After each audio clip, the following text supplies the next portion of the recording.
ವರ್ಷ ಕಾಲ ಪ್ರಾಧ್ಯಾಪಕರಾಗಿ ವಿಭಾಗ ಮುಖ್ಯಸ್ಥರಾಗಿದ್ದದ್ದು ಎಲ್ಲವೂ ಅವರ ಬಗ್ಗೆ ನಮಗೆ ಎಲ್ಲದರ ಡಿಟೇಲ್ಗಳಿದೆ.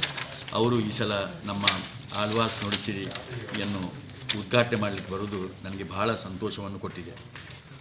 ಆಮೇಲೆ ಆಳ್ವಾಸ್ ನುಡಿಸಿರಿಯ 2017ರ 14ನೇ ಆಳ್ವಾಸ್ ನುಡಿಸಿರಿಯನ್ನು ಇದರ ಸರ್ವಾಧ್ಯಕ್ಷರಾಗಿ ಡಾಕ್ಟರ್ ನಾಗತಿಹಳ್ಳಿ ಚಂದ್ರಶೇಖರ್ ಅವರು ಒಪ್ಪಿಕೊಂಡದ್ದು ನನಗೆ ಬಹಳ ಸಂತೋಷವನ್ನು ಕೊಟ್ಟಿದೆ.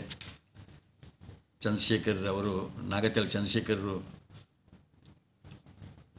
ಕನ್ನಡದ ಸ್ನಾತಕೋತ್ತರ ಪದವಿಯನ್ನು ಸ್ವರ್ಣ ಪದಕದೊಂದಿಗೆ ಪಡೆದು ಆಮೇಲೆ ಬೇರೆ ಬೇರೆ ರೀತಿಯ ಕೆಲಸವನ್ನು ಅವರು ಮಾಡಿದ್ದು, ಅವರು ಕತೆ, ಕಾದಂಬರಿ, ಪ್ರವಾಸ ಕಥನಗಳನ್ನು ಕೊಂಡ 21 ಕೃತಿಗಳನ್ನು ಪ್ರಕಟಿಸಿದ್ದು, ಆಮೇಲೆ ಅವರ ಬೇರೆ ಬೇರೆ ಸಿನಿಮಾಗಳು, ಅವರ ಬೇರೆ ಬೇರೆ ಆಯಾಮದಲ್ಲಿ ಅವರ ಕೆಲಸಗಳಿದೆ. ಅದೆಲ್ಲವೂ ಅದರ ಬಗ್ಗೆ ಸಹ ಎಲ್ಲ ಡಿಟೇಲ್ ಇದರಲ್ಲಿದೆ ಸರ್.